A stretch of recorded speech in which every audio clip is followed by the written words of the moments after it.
Salam sehat, berikut adalah video pengimbasan AKM oleh saya sendiri, Fitri Susi Sinurat, dari SMP Budi Murni 3 Medan. AKM, kepanjangan dari Asesmen Kompetensi Minimum. Baiklah, mari kita bahas mengenai apa itu AKM. Asesmen kompetensi minimum atau yang disingkat dengan AKM merupakan penilaian kompetensi mendasar yang diperlukan oleh semua murid untuk mampu mengembangkan kapasitas diri dan berpartisipasi positif pada masyarakat. Terdapat dua kompetensi mendasar yang diukur di dalam AKM, yaitu literasi membaca dan literasi matematika atau nama lainnya adalah numerasi.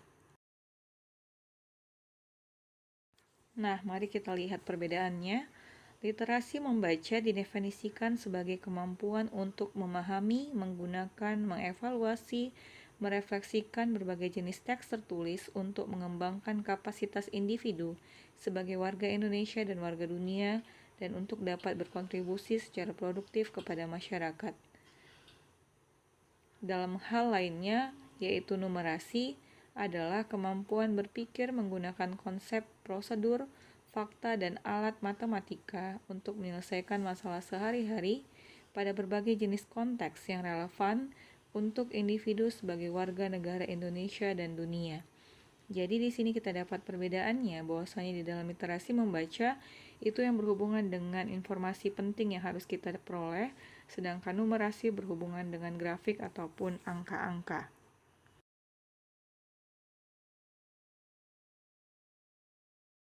Jadi, dengan adanya asesmen kompetensi minimum literasi dan numerasi ini, kita siapkan para murid penerus bangsa agar mampu menghadapi situasi pendidikan di abad ke-21.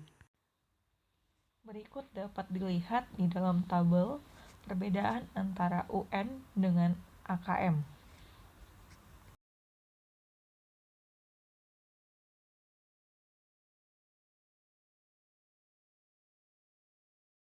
Ini dia level-level pembelajaran di dalam AKM. Ada level 1 untuk kelas 1 dan 2, level 2 untuk kelas 3 dan 4, level 3 untuk kelas 5 dan 6, level 4 kelas 7 dan 8, level 5 kelas 9 dan kelas 10, dan level 6 kelas 11 dan kelas 12.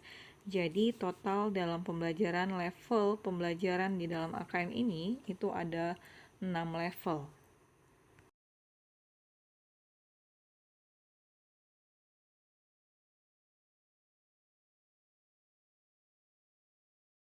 Setelah mengetahui definisi, perbedaan UN dan AKM, level pembelajaran di dalam AKM, sekarang kita lanjut kepada apa yang diukur di dalam AKM tersebut. Yang pertama, asesmen kompetensi minimum itu mengukur literasi membaca dan numerasi sebagai hasil belajar kognitif.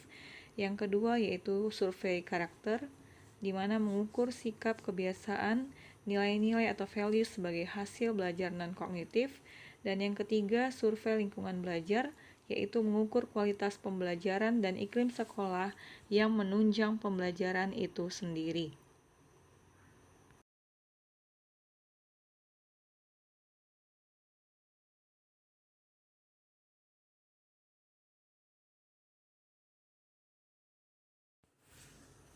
Nah, mungkin kita bertanya siapa saja yang mengikuti asesmen atau AKM nasional ini. Yang pertama, murid atau warga belajar. Untuk persekolahan, peserta adalah sampel siswa kelas 5 dan 8 dan juga kelas 11 dipilih secara acak atau random. Untuk pendidikan kesetaraan, peserta adalah warga belajar kelas 6, 9, 12 yang memerlukan.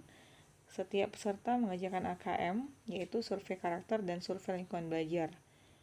Selain murid atau warga belajar, juga guru, dan selain itu kepala satuan pendidikan juga berhak untuk mengikuti survei lingkungan belajar secara mandiri melalui AKM.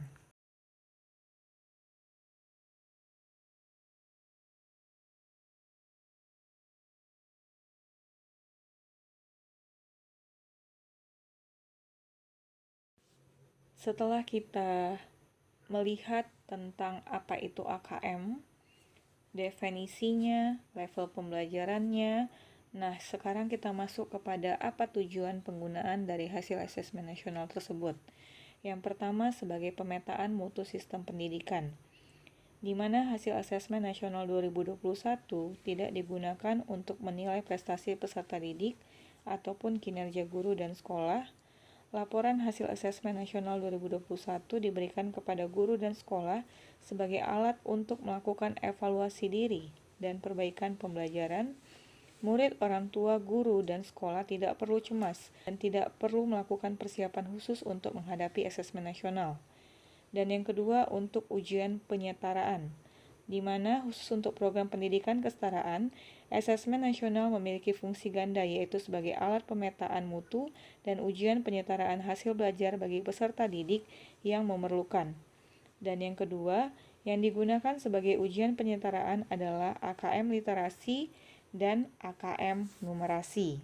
Jadi, ada dua hal tujuan daripada penggunaan hasil asesmen nasional tersebut, yaitu sebagai pemetaan mutu sistem pendidikan dan ujian penyetaraan. Berikut adalah aksi nyata saya, bagaimana cara saya untuk mengajari 2 orang guru untuk melakukan pengimbasan dalam mengikuti AKM, dan syarat utamanya harus memiliki SIM PKB.